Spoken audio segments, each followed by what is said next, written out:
Very warm welcome to all the students and the learners. इस video के first part के अंदर हमने चैप्टर के बारे में पढ़ा था जिसका नाम है how the camel got his hump and it is written by the celebrated writer Ruskin Bond. तो वीडियो के पहले पार्ट में हमने चैप्टर का जो पहला पार्ट था उसको हमने स्टडी किया था, जिसके अंदर हमने ये जाना था कि ये जो कहानी है how the camel got his hump, ये इस बारे में बताती है कि कैमल का जो कुबड़ है उसको कैसे मिला। तो वो सारी चीज़ें हमने वीडियो के फर्स्ट पार्ट में हम देख चुके हैं, और ये चीज़ हमको पता है कि जो कैमल है बड़ा आलसी होता है, वो कुछ करना नहीं चाहता है, तो इससे दूसरे जो एनिमल्स होते हैं वो इरिटेट हो जाते हैं। तो जो डेजर्ट का जिन होता है वो उसके पास जाते हैं और कैमल की कंप्लेन करते हैं। तो जिन उनको एश्योर करता है कि मैं इस बारे में कुछ करूँगा। तो now we are moving to the next segment of our story which we are going to deal in the second part. तो सेकेंड पार्ट के अंदर हम क्या क्या पढ़ने वाले हैं, इसका आपको स्क्रीन के ऊपर 3 डॉट्स ऊपर दिए गए हैं। ये सेकेंड पार्ट की आउटलाइन है। जो आप इसके अंदर पढ़ेंगे वो आपको पहले से उसका एक आइडिया दे दिया गया है टेक्स्ट बुक के अंदर। पहली चीज़ हम पढ़ने वाले हैं the djinn demonstrated with the camel who said humph. जिन ने उस कैमल का विरोध किया जो हर बात में हम कहता था। Second, the camel's beautiful back suddenly grew a hump which was the camel's hump. और अचानक से जो कैमल की जो बहुत सुंदर जो कमर थी उस पर एक कुबड़ निकल आता है जो कि कैमल का कुबड़ कहलाता है। The djinn assured the camel his hump would always be a help not a hindrance. अब जिन उसको एश्योर करता है कि उसका जो कुबड़ है वो उसके लिए हमेशा एक मदद करेगा, मददगार साबित होगा, और वो उसके लिए कोई बाधा उत्पन्न नहीं करेगा। Hindrance means obstacle. For your convenience I highlight the word. So let's start the chapter. The Jinn rolled himself up in his dust cloak and took a walk across the desert and found the camel looking at his own reflection in a pool of water. अब जिन क्या करता है कि अपने आप को जो उसने धूल से भरा हुआ जो उसका एक क्लोक था, जो उसकी एक ड्रेस थी, वो उसने अपने आप को उसमें लपेटा और उसने डेजर्ट में एक वॉक के लिए चला। और उसने पाया कि जो कैमल था वो पूल का जो वाटर था वो उसके अंदर अपना रिफ्लेक्शन देख रहा था। My friend said the djinn what is this I hear of your doing no work. मेरे दोस्त, ये मैं क्या सुन रहा हूँ कि तुम कोई काम नहीं कर रहे हो। The djinn sat down with his chin in his hand while the camel looked at his own reflection in the pool of water. अब जो जिन था वो अपनी ठुड्डी पर हाथ रखकर बैठ गया और जो कैमल था वो पानी में अपना रिफ्लेक्शन देखता रहा। You can see in the picture कि किस तरह से जिन उसको देख रहा है, उससे बात कर रहा है, जबकि जो कैमल है वो अपना जो रिफ्लेक्शन है पानी के अंदर देखे जा रहा है। You have given the 3 extra work ever since Monday morning on all on account of your idleness said the jinn and he went on thinking with his chin in his hand. अपनी ठुड्डी पर हाथ रखे हुए वो लगातार सोचता रहा, और जिन ने कैमल से कहा कि तुम्हारी वजह से बाकी लोगों को, ये तुम्हारा जो आलस है, इडलनेस जो तुम्हारी है, ये आलस, इसकी वजह से मंडे मॉर्निंग से तुमने बाकी लोगों को 3 एक्स्ट्रा काम दिए हैं।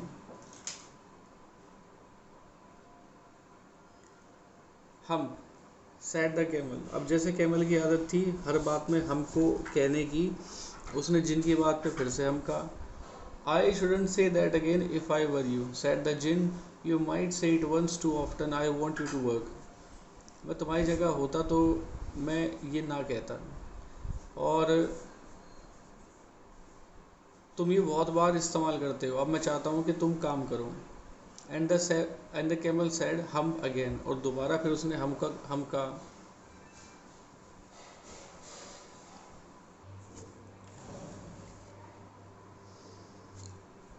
अब उसने दोबारा जो भी जिन बोलता रहा वो बात बात में हम करता रहा। But no sooner had he said it than he saw his back that he was so proud of puffing up and puffing up into a great big hump. अब जैसे ही उसने ये कहा तो उसने जो उसकी बैग थी, जिस पर उसको बहुत ज़्यादा अभिमान था, उसने उसको पफिंग होते हुए देखा, फूलते हुए देखा, और बड़ा और बड़ा, और वो एक बड़े से कुबड़ में बदल गया। Do you see that, said the jinn. देखा, that is your very own hump that you have brought upon your own self by not working. ये जो हम्प देख रहे हो ना, ये तुम्हारे वो सारे हम्प हैं जो तुमने अपने ऊपर ले लिए हैं काम ना करके। Today is Thursday and you have done no work since Monday. आज थर्सडे है और मंडे से तुमने अब तक कोई काम नहीं किया है। व्हेन द वर्क बिगेन, जब से काम शुरू हुआ। Now you are going to work, अब तुम काम पे जाओगे, अब तुम काम पे जाओगे। How can I, said the camel, with this hump on my back. इस हम के साथ मैं काम करने कैसे जा सकता हूँ। दैट हैज़ अ पर्पस, इसका एक उद्देश्य था। जिनने कहा, all because you missed those 3 days, और तुमने वो जो 3 दिन मिस किए हैं, you will be able to work now for 3 days without eating. अब जो तुमने 3 दिन मिस किए हैं, अब उन 3 दिनों की पूर्ति करने के लिए अब अगले 3 दिनों तक तुम बिना कुछ खाए काम पर जा सकते हो। अब तुम इस योग्य हो गए हो। Because you can live on your हम, क्योंकि तुम अपने इस हम पर निर्भर रह सकते हो। एंड डोंट यू एवर से I never did anything for you, और कभी ये मत कहना किसी से कि जिनने मेरे लिए कुछ किया नहीं। Come out of the desert and go to the tree and behave, और रेगिस्तान से बाहर आओ, उन 3 लोगों के पास में जाओ और अच्छे से बर्ताव करो। And the camel went away to join the three, and from that day to this the camel always wears a hump. और तब से लेकर आज तक कैमल को जो कुबड़ मिला हुआ है वो उसके साथ है। We call it hump now not to hurt his feelings, तो उसकी फीलिंग्स को हर्ट ना हो जाए तो इसलिए उसको हम कहते हैं। But he has never yet caught up with the 3 days that he missed at the beginning of the world, and he has never yet learned how to behave.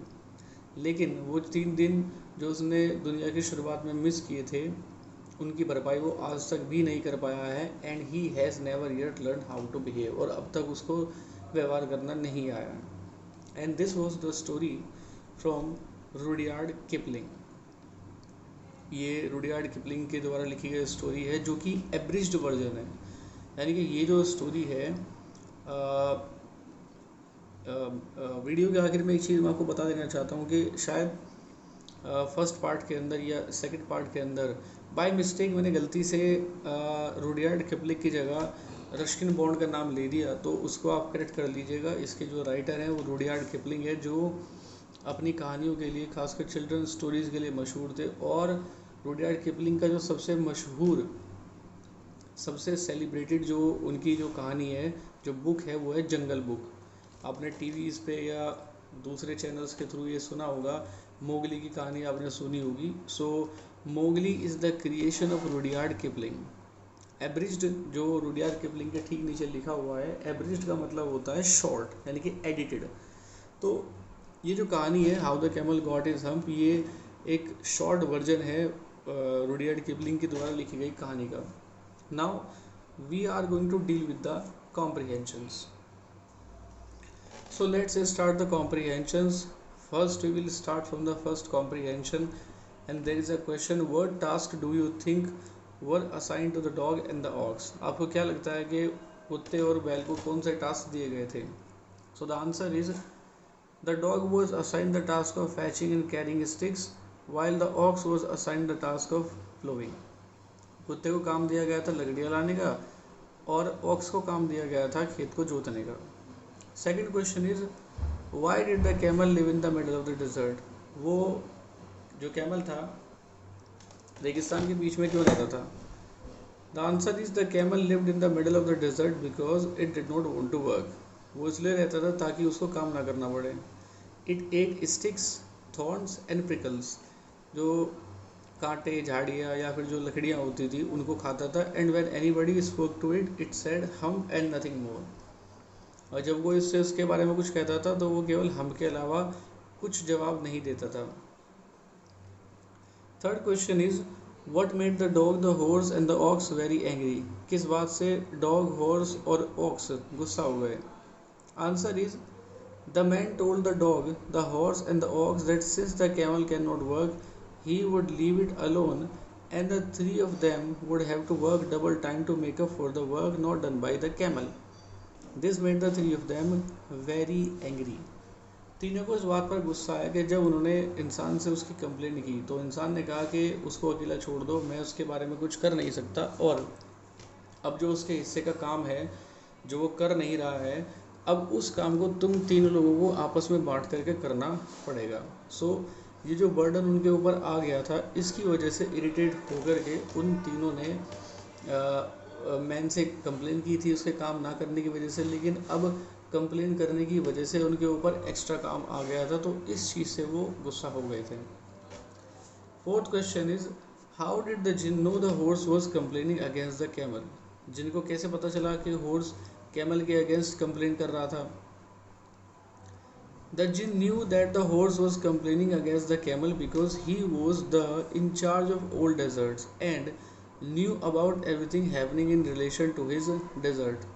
अब जो जिन था उसको इसलिए पता लगा, जिन था जो उसको इसलिए पता लगा कि हॉर्स कंप्लेन कर रहा था, जिनको इसलिए पता लगा क्योंकि जिन उस पूरे डेजर्ट का इंचार्ज था और उस डेजर्ट में कब कहाँ क्या चल रहा था उसको सब चीज़ों का ज्ञान था, वो सब चीज़ें उसको मालूम थी।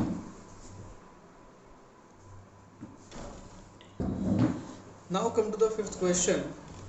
The camel was looking at his own reflection in the pool. What does it suggest to you about the camel?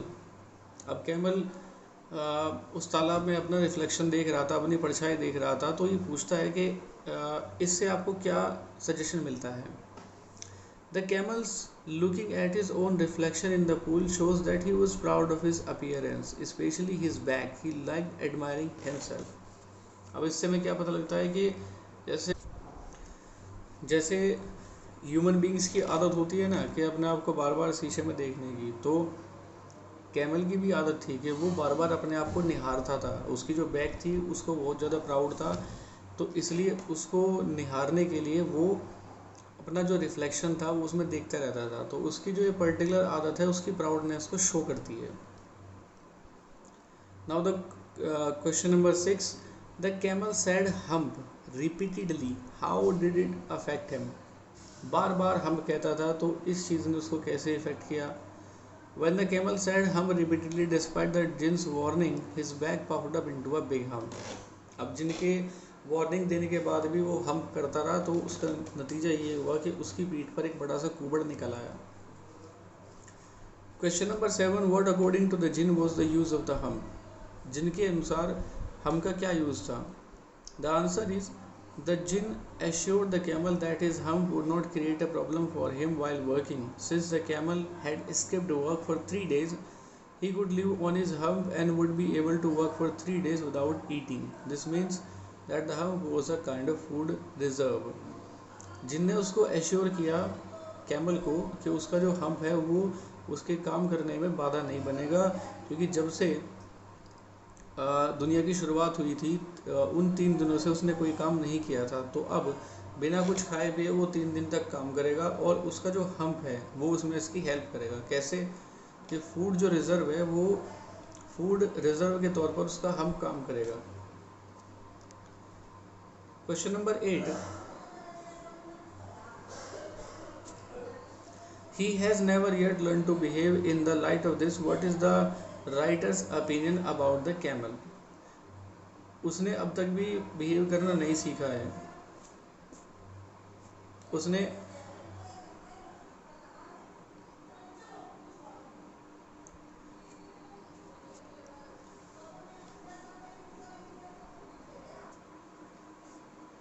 अब तक भी बिहेव करना नहीं सीखा है। तो ये जो लाइन कही गई है, क्वेश्चन में पूछा गया है कि राइटर का जो ओपिनियन है वो कैमल के बारे में वो क्या था।